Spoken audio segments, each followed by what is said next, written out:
yet another dramatic political development. The Central Committee of the ruling CPN-UML's faction, headed by Prime Minister KP Sharma Oli, dismissed all the positions except the chairman and general secretary and called for general convention in mid-November this year. The decision has further thrown the national politics into turmoil, even as the Prime Minister has tightened his grip in the government reins. Good morning, I'm Sarah Sapsanama, and these are the headlines of the hour.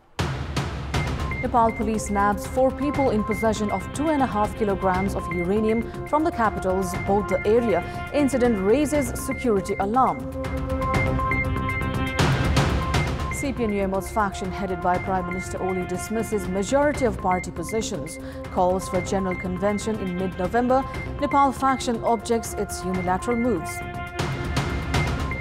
The task force of CPN-UML and Janata Samajwadi Party that had intensified discussions for power sharing to submit a joint report of agreement to the government.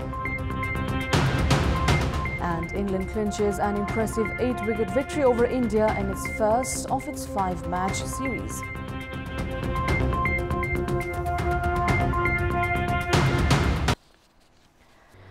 Nepal police have arrested 4 people with possession of 2.5 kilograms of uranium from the capital's Bodh area. This is the first incident that uranium, which is mainly used in making explosives, has been confiscated in the country. Nepal Police AIG Hari Bahadur Pal made public the confiscation of the large amount of uranium from the capital's Bodh area. A team deployed by the Metropolitan Police Range nabbed the 4 people who have been identified as Naren Singh Tamang, Prakash Chauhan, Manoj Nupani and Januka Tamang. The price of the seized uranium in the international market amounts in billions of rupees. The 2.5 kilograms of uranium was recovered from the residence of Januka Tamang in the capital's Bodh. According to Januka, her father-in-law, who used to work in a mine in India, had brought the uranium 25 years ago. The father-in-law, who has been paralyzed, presently lives in the US. Nepal police had confirmed that the confiscated substance was uranium following tests conducted by Nepal Academy of Science and Technology. Januka, who originally hails from Ramechhap, had consulted the friend Naren Singh Tamang, a medical student, following which the duo had planned to sell the substance. The confiscated uranium is unrefined, while superpowers have been using the substance in the making of atomic bombs. The presence of such substance in the country has also given way to security threats and a number of other unanswered questions. Moving on to national politics, the Central Committee of the CPN-UML's faction, headed by Chairman and Prime Minister KP Sharma Oli, has decided to dismiss all the positions except of the Chairman and General Secretary and call for General Convention from 18th to 21st of November later this year. The Central Committee meeting held yesterday has removed Senior Leader Madhav Kumar Nepal from his designation of Foreign Affairs Chief, replaced by Leader Rajan Bhattarai, while inducting 23 leaders from Maoist Centre into the Central Committee of CPN-UML. Home Minister Ram Bahadur Thapa, Energy Minister Top Bahadur Rai Maji, Minister for Water Resources Mani Thapa, Minister for Industry Lekhraj Bhatta and Minister for Urban Development Prabhu Shah are expressed their commitment to stay in CPN-UML, following which they were nominated in the Central Committee. Likewise, Bhim Rawal has been removed from his designation of Sudur Paschim Province in charge and replaced by Leader Lekhraj Bhatta. Meanwhile, Yuvraj Gyawali, who served as the Karnali Province in charge, has been replaced by Leader Yam Lal Kadel, and Leader Astalakshmi Shakya has been replaced by Ram Bahadur Thapa as Bagmati Province in charge, among others.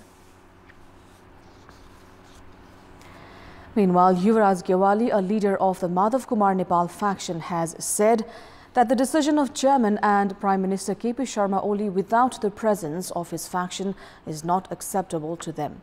Leader Gyawali further said that efforts are underway to check the activities of the Prime Minister, who has pushed the country's politics into chaos and uncertainty. Leader Gyawali also alleged the Prime Minister of destroying the party after his attempt to dissolve the lower house did not materialize. Gyawali also said that his faction firmly stood against the unilateral ways of the Prime Minister.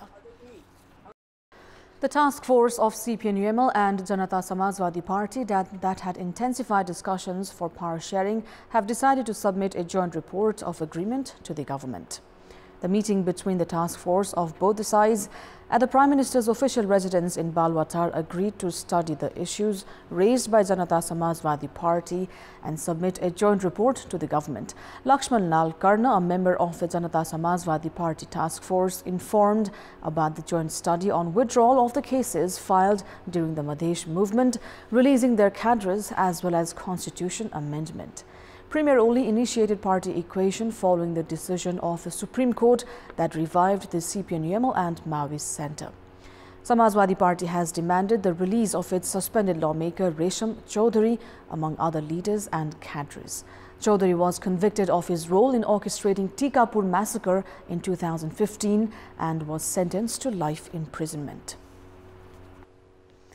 In our Public Voice segment, we asked local residents in Salyan what are the hindrances to academic development. Let's take a look at what they had to say.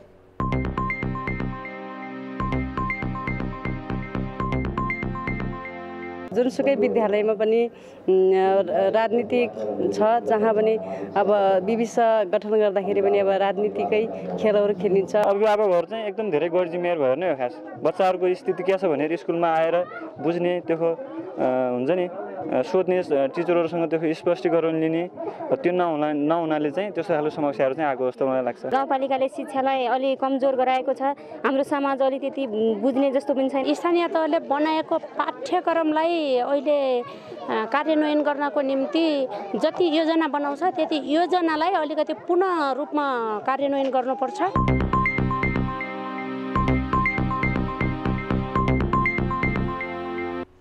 Time now for our segment Public Pulse, where you text us with your opinion.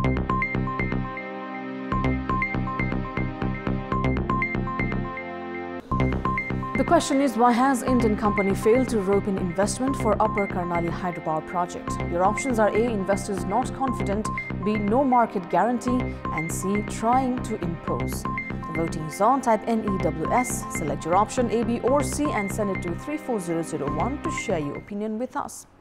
Time now for the sports update.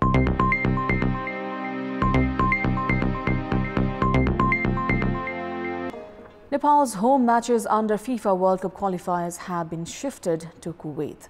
Asian Football Confederation has confirmed that all the Group B matches under the World Cup qualifiers will now be played in the neutral venue of Kuwait. Nepal's home matches at the capital's Dasrat Stadium were cancelled due to the refusal by Chinese Taipei and Australia to travel to Nepal amid coronavirus restrictions. The AFC had called on all participating nations to make their bid to host the qualifiers, where Kuwait received the nod due to its sound infrastructure. Meanwhile, the match schedule is yet to be released. Time now for our special segment, Media Watch.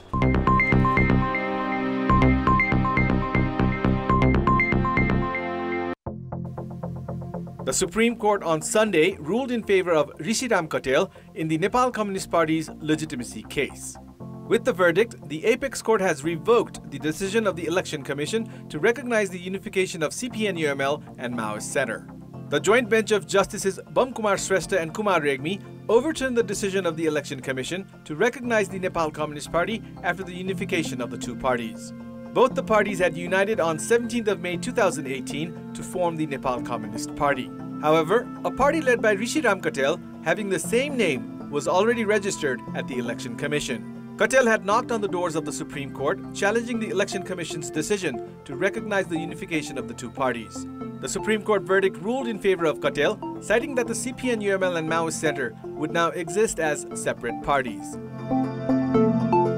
The meeting of the House of Representatives convened on Sunday for the first time since it was dissolved on 20th of December 2020 with the recommendation of Prime Minister KP Sharma Oli. The Supreme Court on 23rd of February had overturned the government decision to dissolve the lower house and ordered to call the meeting of the House of Representatives within 13 days from the announcement of the Apex Court's verdict. However, the meeting of the reinstated House of Representatives remained tumultuous on Sunday. The disgruntled lawmakers of the Pushpakamal Dahal Madhav Kumar Nepal faction questioned the party affiliation of the incumbent government, while the opposition parties chanted slogans against the government's attempt to table ordinances. During the House proceeding, lawmakers from the Dahal Nepal faction challenged the legitimacy of the government and the Prime Minister. They later boycotted the meeting, expressing their discontent over the inclusion of an agenda to table ordinances at the parliament. The opposition parties, including the main opposition Nepali Congress, also sloganeered against the ordinance on constitutional appointments tabled by the government at the parliament. The meeting was deferred until Wednesday as political parties failed to make a consensus. Meanwhile, the second meeting of the reinstated House of Representatives was held on Wednesday and passed a condolence motion on the demise of its lawmakers, including Sanu Shiva and Suryabahadur Kesi. Although top leaders were scheduled to address the meeting on Wednesday, it was adjourned until 16th of March as Prime Minister Oli left the House even before the meeting started. This is Abhyuday Shrestha for Media Watch and Kantipur News Desk.